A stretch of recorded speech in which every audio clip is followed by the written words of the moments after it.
게 돌아온 탕자의 비유로 잘 알려진 말씀입니다. 본문이 포함된 15장 전체는 주께서 죄인들과 세리들을 환대하고 기뻐하는 이유에 대해서 논증하는 말씀이라고 할 수 있겠는데요.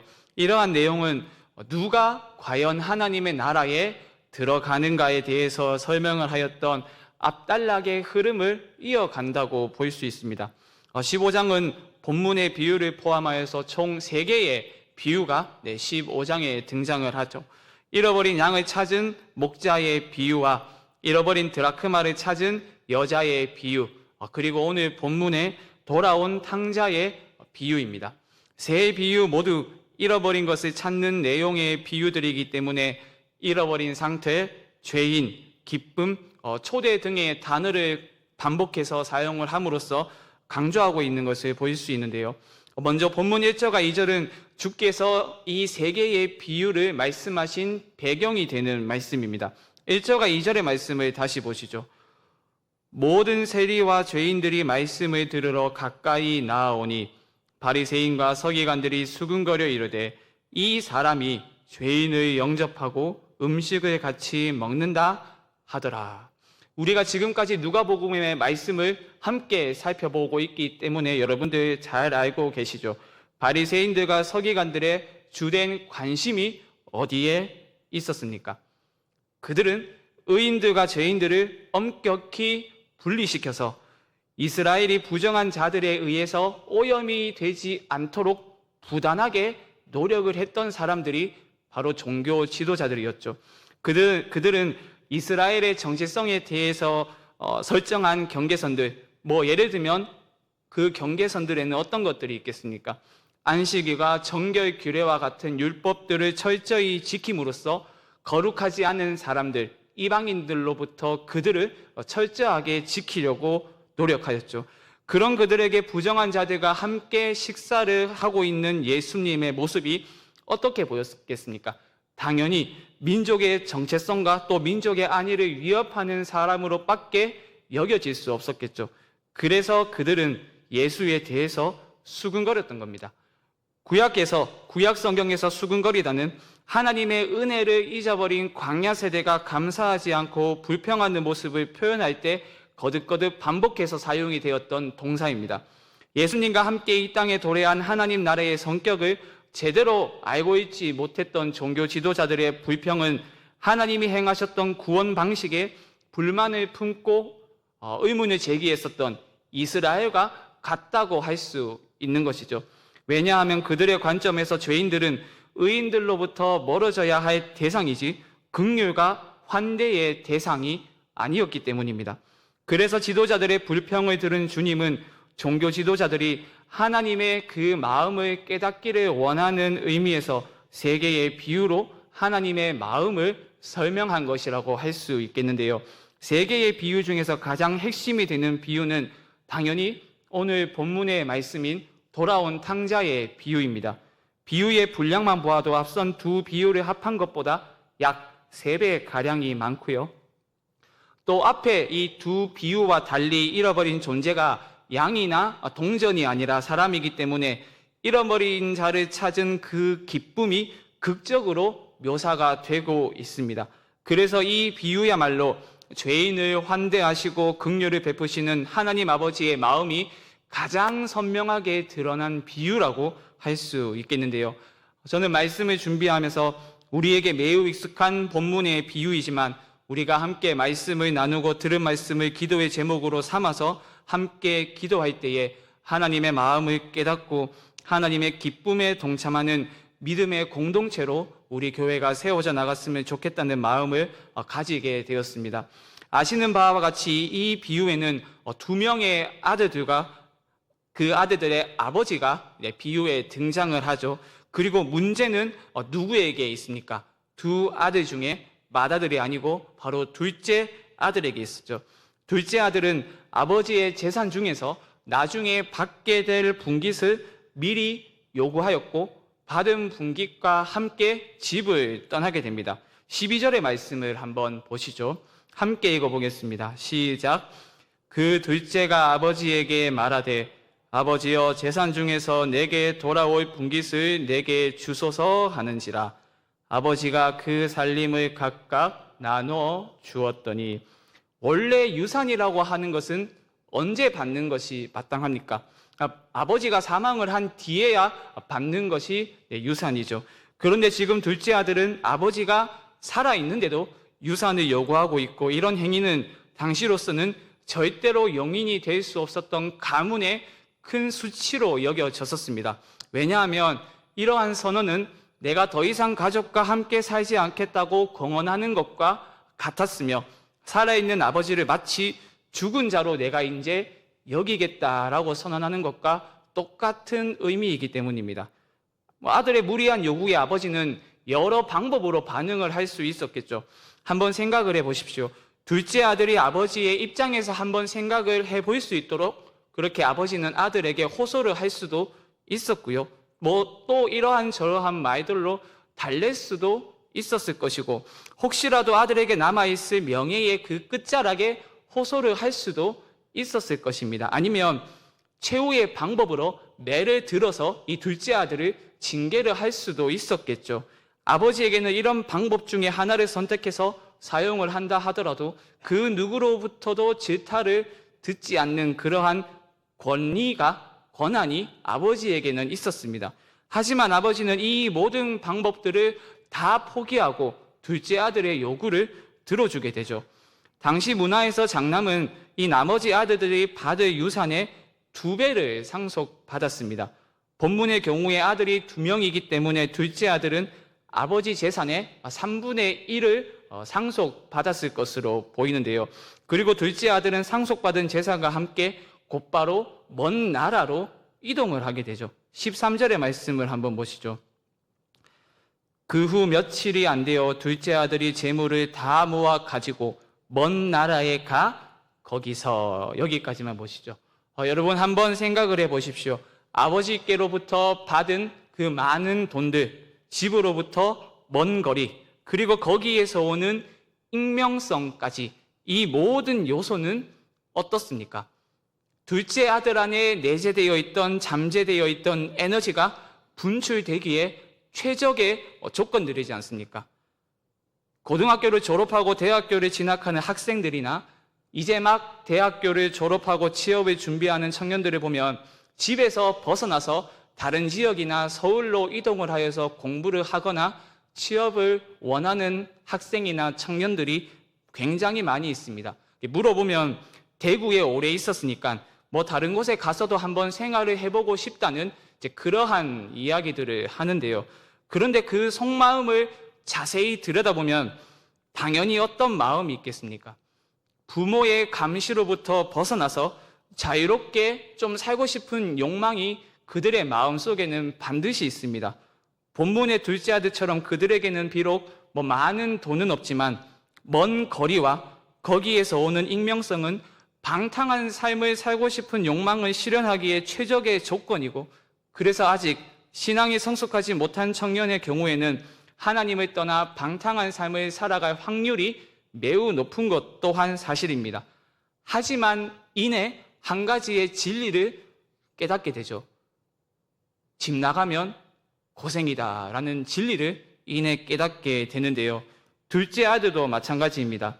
돈, 익명성, 먼 거리, 이 세 요소에 둘째 아들 역시 몰락하고 말았습니다.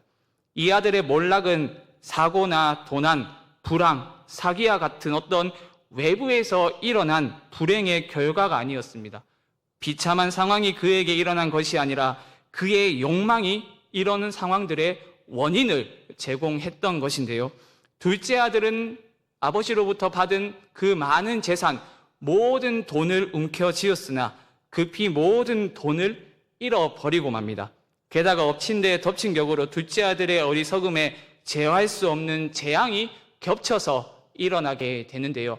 바로 그 나라에 흉년이 찾아오고 만 것입니다. 13절 하반절과 14절의 말씀을 보시죠.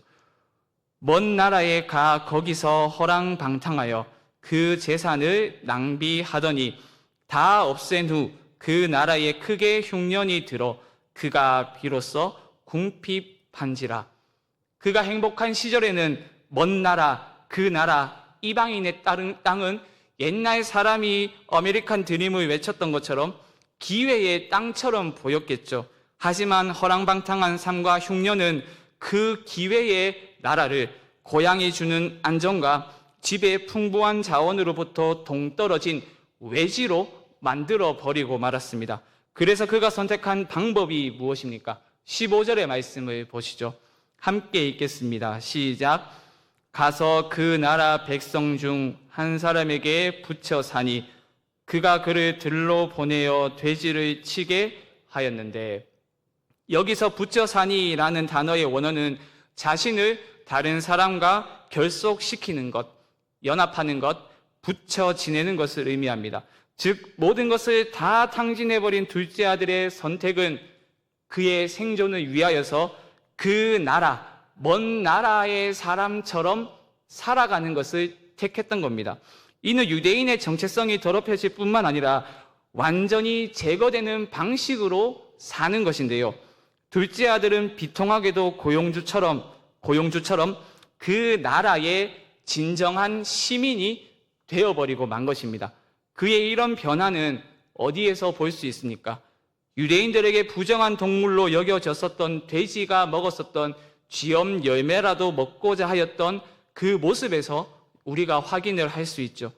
유대인들에게 돼지고기를 먹지 않는 것은 할례와 안식의 준수와 더불어서 유대인과 이방인의 경계를 규정하는 절대적인 기준으로서 작용을 하였습니다. 유대인들에게 있어서 돼지는 바로 타락의 상징이었고, 유대인이 아무리 타락을 한다 하더라도 돼지가 먹는 사료를 먹는 것은 절대로 상상을 할 수 없었던 일이었습니다. 물론 모든 것을 잃어버린 그의 고통이 너무나도 컸기에 쥐엄 열매라도 먹음으로써 생존을 도모하고자 하였겠지만, 그가 유대인의 정체성을 버리고 그 나라의 시민이 되었다는 것을 보여주는 행동이라고 할 수 있겠죠. 그러나 위기가 곧 기회라는 말이 있듯이 둘째 아들이 겪고 있었던 모든 고독과 비참이라는 그 위기가 기회로 바뀌게 되었습니다. 바로 둘째 아들이 자신의 상황을 보고 정신을 차리게 된 것인데요. 17절로 20절 상반절의 말씀입니다. 조금 길지만 한번 교독해서 읽도록 하겠습니다. 제가 먼저 읽겠습니다. 이에 스스로 돌이켜 이르되 내 아버지에게는 양식이 풍족한 품꾼이 얼마나 많은가, 나는 여기서 주려 죽는구나.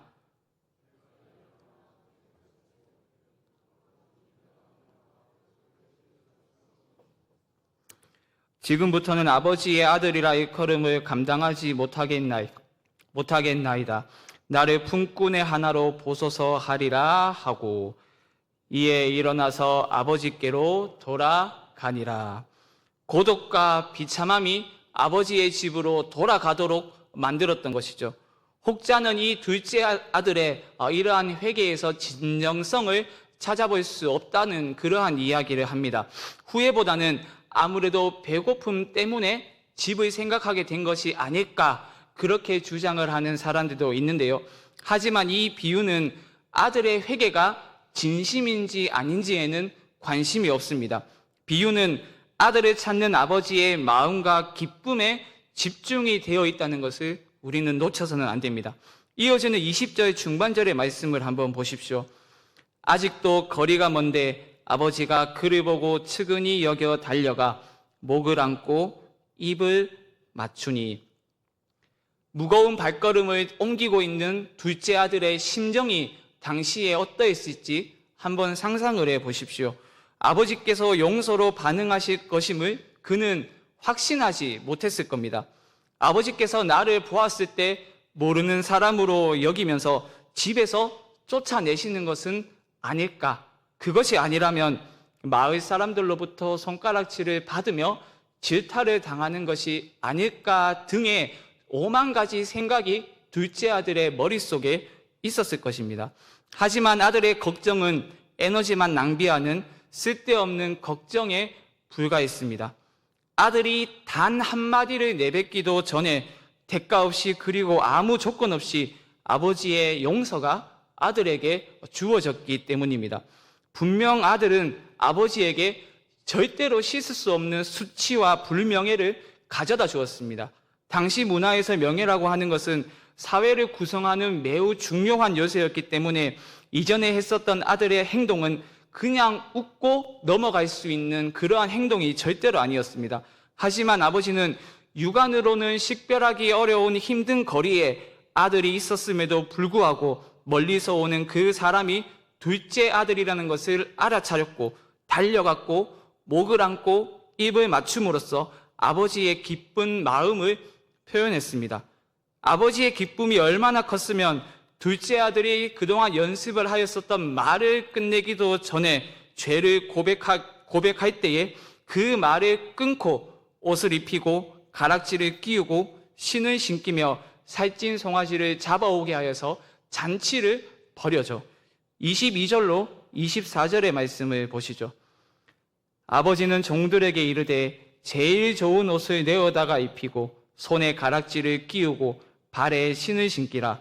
그리고 살찐 송아지를 끌어다가 잡으라. 우리가 먹고 즐기자. 이 내 아들은 죽었다가 다시 살아났으며 내가 잃었다가 다시 얻었노라 하니 그들이 즐거워하더라. 사랑하는 여러분, 이 돌아온 둘째 아들을 반갑게 맞이하는 아버지의 모습에서 우리는 무엇을 볼 수 있습니까? 바로 하늘 아버지의 그 무한한 자비와 긍휼과 사랑을 우리가 볼 수 있지 않습니까? 어떤 한 사람이 놓여있는 상황이 아무리 비참하다 하더라도, 그가 어떤 큰 죄를 지었다 하더라도, 심지어 사회의 밑바닥까지 떨어졌다 하더라도, 가진 것이 아무것도 없다 하더라도 그것이 하나님의 사랑과 자비와 긍휼을 막을 수는 없습니다. 한 사람이 하나님과 아무리 멀리 떨어져 있다 하더라도 하나님의 자비와 사랑을 막을 수 없습니다. 둘째 아들은 자신이 만들어 놓았던 죄의 장벽 때문에 아버지로부터 거부를 당하여서 계속해서 유랑자로 살아가는 것은 아닐까 하는 두려움과 염려와 불안이 있었겠지만, 아버지의 사랑과 긍휼은 아들이 만들어 놓았었던 죄의 장벽보다 훨씬 컸습니다. 그뿐만이 아니죠. 아버지의 사랑과 긍휼은 당시 사회가 만들어 놓았었던 문화의 장벽보다도 컸습니다. 그렇게 아버지는 모든 벽을 허물기 위하여서 자신의 모든 것을 쏟아 부으셨던 것이죠. 여러분이 아시는 팀 켈러 목사님은 오늘 본문의 비유를 중심으로 탕부 하나님이라고 하는 책을 썼습니다. 검색을 해보니까 23년 9월 저희가 BBS를 할 때 팀 켈러 목사님의 탕부 하나님을 가지고 BBS를 진행을 했던 것으로 기억을 하는데요. 그 책 들어가는 말에서 팀 켈러 목사님이 이런 내용의 말을 합니다.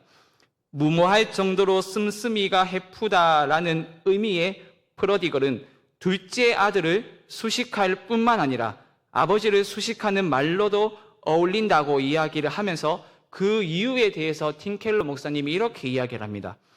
아버지가 아들의 죄를 따지거나 그에게 죄의 책임을 돌리거나 응보를 요구하지 않기 때문입니다 라고 말입니다. 그러면서 이런 이야기를 이어갑니다. 예수님이 우리에게 보여주는 하나님은 앞뒤 재지 않고 아낌없이 다 내주시는 분이다. 그런 의미에서 그분은 자녀인 우리에게 그야말로 탕부이시다 라고 말입니다. 여러분 한번 상상을 해 보십시오.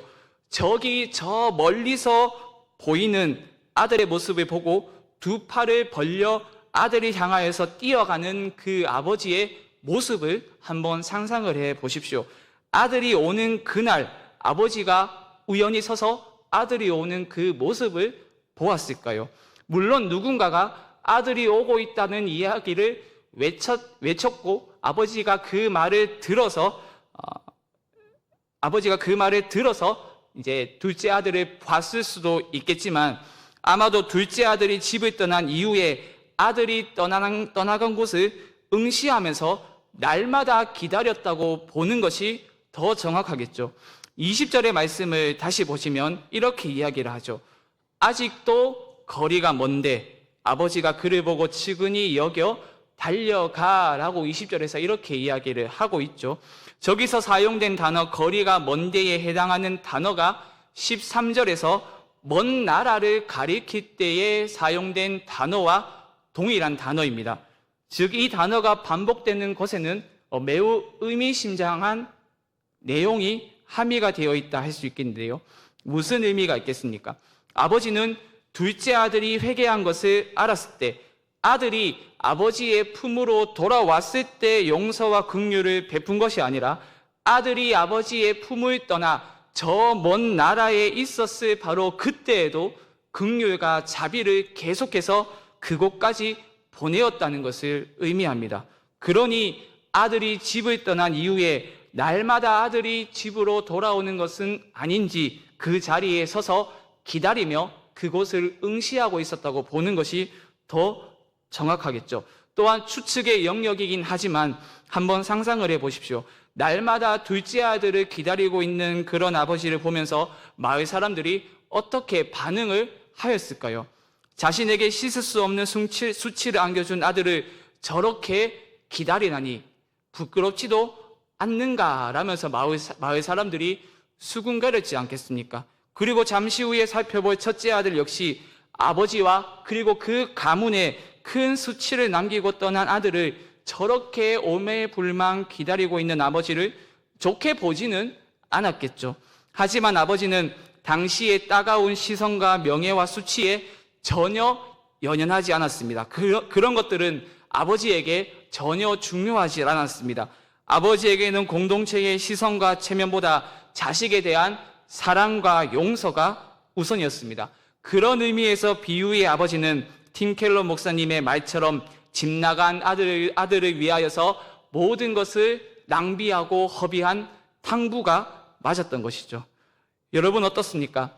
아들을 위하여 모든 것을 낭비한 아버지의 모습이 딱 우리 하나님 아버지의 모습과 같지 않습니까?